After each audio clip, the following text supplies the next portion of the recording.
Logmessage activity in UiPath Studio.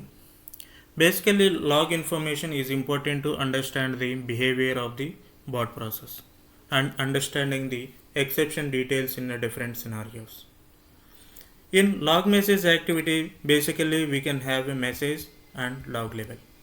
In the message section, we can mention the relevant message. In the log level section, we can have 5 types of log levels: info, trace, warn, error, and fatal. To mention the generalized information and bot steps, we would use the info log level. Trace log level same like info, but we will get more details.